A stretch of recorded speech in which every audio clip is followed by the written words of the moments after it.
My dear students, कल जो हमारा आपका जो लेक्चर चल रहा था कि जनरल कैरेक्टरिस्टिक ऑफ ब्रायोफाइट्स, उसमें मैं 3 आपको करा गया था। सबसे लास्ट वाले में मैं आपको बता गया था कि ये जो है आपका ये जो राइजोइड्स के द्वारा ये जो थैलस है सबस्ट्रेटम से क्या रहता है, आपका अटैच रहता है।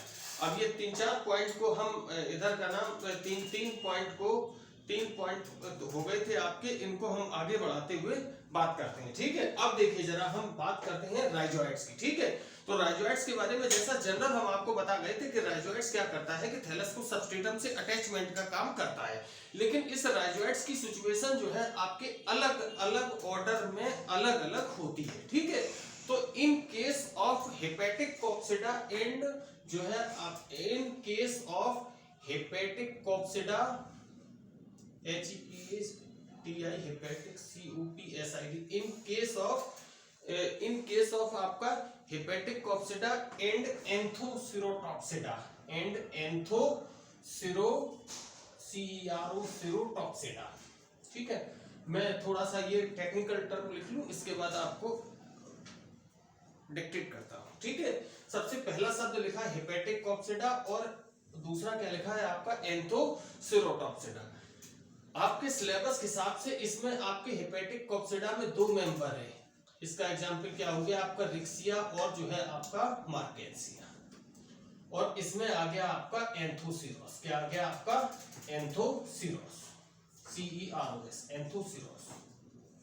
ठीक है बच्चों, जो हमारा अगला पॉइंट होगा, इन राइजोइड्स आर जो है आपका unicellular and unbranched. Unicellular and unbranched. Unicellular का मतलब क्या होता है आपका एक कोश की। ठीक है, और अनब्रांच्ड का मतलब अशाखित। ठीक है, किसमें होते हैं आपके हेपेटिक कॉप्सिडा एंड एंथोसिरोटॉक्सिडा। ठीक है, और हेपेटिक कॉप्सिडा के कौन कौन से मेंबर है, रिक्सिया और जो है आपका मार्केंसिया, और इसमें एंथोसिरोटॉक्सिडा में आपका एंथोसिरोस। ठीक है, इसके बाद जो है आपका और multi cellular and branched. Unicellular का पलटा हुआ आपका मल्टी सेलुलर। मल्टी सेलुलर का मतलब क्या हुआ आपका बहु कोश की। ठीक है, एंड जो है ब्रांच्ड माने क्या हुआ आपका शाखित। ठीक है, तो ये 2 प्रकार के जो राइजोइड के जो प्रकार लिखे हैं, multicellular and branch in case of Bryopsida. In case of क्या है आपका ब्रायोप्सिडा। ठीक है, मॉसिस में। ठीक है, तो ये हमारा अगला पॉइंट रहा। ठीक है, क्या हुआ कि rhizoids are unicellular and unbranched, और किस किस में आपके हेपेटिक कॉप्सिडा एंड एंथोसिरोटॉक्सिडा, और मल्टी सेलुलर और ब्रांच्ड ब्रायोप्सिडा। ठीक है, ये हमारा जो चौथा या 5वां पॉइंट रहा वो ये रहा। ठीक है, तो ये आपका अगला पॉइंट। इसके बाद अगला पॉइंट को देखिएगा कि मार्केंसियलीज ऑर्डर के मेंबर में, किसमें आपके मार्केंसियलीज ऑर्डर के मेंबर में, मार्केंसियलीज ऑर्डर में आपके आते हैं आपके रिक्सिया और मार्केंसिया। ठीक है, इसमें क्या है कि राइजोइड्स के अतिरिक्त जो है कुछ हल्के बैंगनी रंग के जो है स्केल्स पाई जाती है। अगला पॉइंट कि मार्केंसियलीज ऑर्डर के सदस्यों में राइजोइड्स के अतिरिक्त कुछ हल्के बैंगनी रंग की संरचनाएं पाई जाती हैं, जिन्हें हम क्या कहते हैं आपके स्केल्स कहते हैं। ठीक है, अगला पॉइंट हमारा जनरल कैरेक्टरिस्टिक का क्या रहा कि बच्चों हम इसकी परिभाषा बताए थे आपको कि जो आपका ये जो ब्रायोफाइट है वो नॉन वेस्कुलर जो है आपके non vascular system, non vascular जो है आपका non vascular cryptogams plant, non vascular cryptogams plants है। ठीक है, यानी कि इसमें क्या है आपका जाइलम, फ्लोएम एंड लिग्निन। जब नॉन वेस्कुलर है तो वेस्कुलर सिस्टम में ये तीनों चीजें आती हैं। क्या क्या हो गया आपका जाइलम, दूसरा क्या हुआ आपका फ्लोएम एंड लिग्निन। तो हमारा जो अगला पॉइंट होगा कि ब्रायोफाइटा के सदस्यों में चूंकि ये नॉन वेस्कुलर प्लांट है, अतः इनमें xylem, phloem and other lignin tissue का क्या होता है आपका अभाव होता है। ठीक है, तो ये हमारा जो चौथा 5वां हो गया, 6-7 पॉइंट। अगला पॉइंट क्या बना, अगली चीज आई कि ये जो है इसमें जाइलम, फ्लोएम और जो है लिग्निन टिश्यू नहीं पाए जाते हैं, और मार्केंसियलीज ऑर्डर के सदस्यों में राइजोइड्स के अतिरिक्त क्या पाए जाते हैं आपके स्केल्स। ठीक है, इसके बाद ब्रायोफाइटा में रिप्रोडक्शन 2 प्रोसीजर से होता है। कौन कौन सा आपका वेजिटेटिव और दूसरा आपका सेक्सुअल।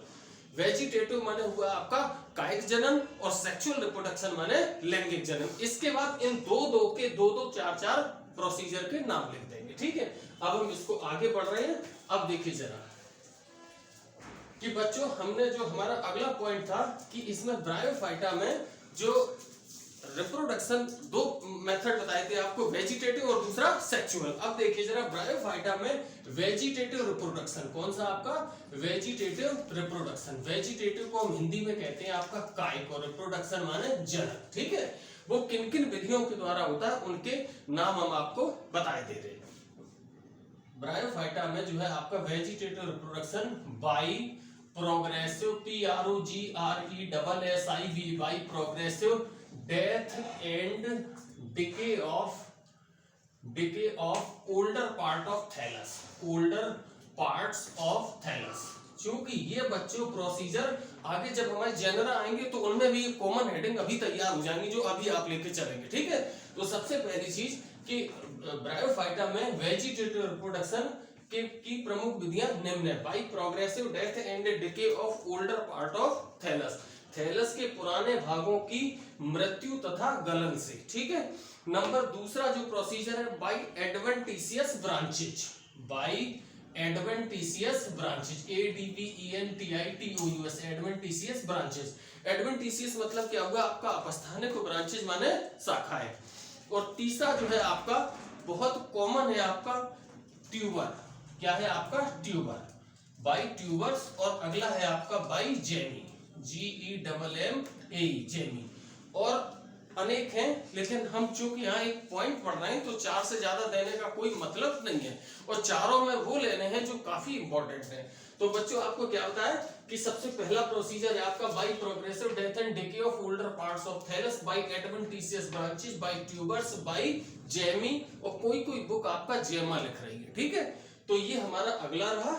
इसके बाद अब देखिए जरा दूसरा बताया था आपको रिप्रोडक्शन कौन सा था आपका सेक्सुअल रिप्रोडक्शन, ठीक है। तो इसमें जो है ब्रायोफाइटा में सेक्सुअल रिप्रोडक्शन वो जो है आपका oogamous टाइप होता है। कैसा होता है आपका oogamous टाइप। ये कंटेंट में आपको इसको अंडरलाइन करना होगा, बहुत इंपॉर्टेंट है आपका oogamous टाइप होता है, ठीक है। अगला पॉइंट अगर यानी कि विषम युग्मकी प्रकार का, यानी कि अब इसमें जब हमारा सेक्सुअल रिप्रोडक्शन है तो वेल डेवलप इसमें होंगे आपके सेक्स ऑर्गन, ठीक है। तो अगला पॉइंट हुआ मेल रिप्रोडक्टिव ऑर्गन, ये क्या कहलाते हैं बच्चों एंथेरिडियम, क्या कहलाते हैं एंथेरिडियम। और अगला पॉइंट आया फीमेल रिप्रोडक्टिव ऑर्गन क्या कहलाते हैं आपके oogoonium कहलाते हैं, क्या कहलाते हैं आपके oogoonium, ठीक है। इसके बाद क्या होता है कि इसमें जो है आपके female reproductive organ sorry archegonium, antheridium नहीं आर्चिगोनियम कहलाते हैं, ठीक है। एंथेरिडियम एंड आर्चिगोनियम, ठीक है।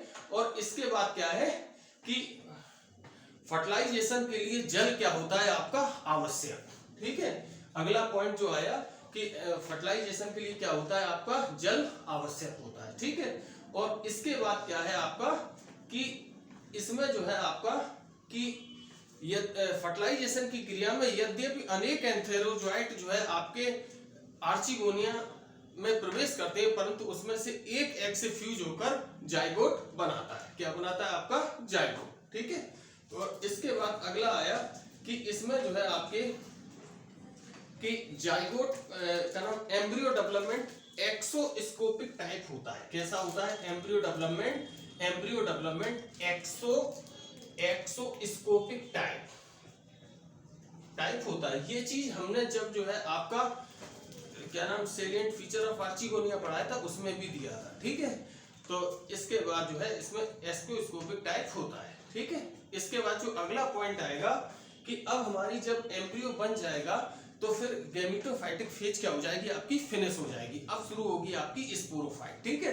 तो इसमें क्या हुआ कि स्पोरो जो चीज हम पहले कह चुके थे दो फेजेज आपको बताई थी गैमेटोफाइटिक और स्पोरोफाइटिक, यानी कि जो दूसरी वाली फेज है वो पूर्णतया या आंशिक रूप से पहले वाले पे डिपेंड है, यानी कि स्पोरोफाइट पूर्णतया जो है गैमेटोफाइट पर क्या होता है आपका डिपेंड होता है, ठीक है। और स्पोरोफाइट जो है काय में आपका फुट सीटा कैप्सूल में डिफरेंशिएटेड होता है, स्पोरोफाइट काय में डिफरेंशिएटेड होता है फुट सीटा और कैप्सूल, ठीक है।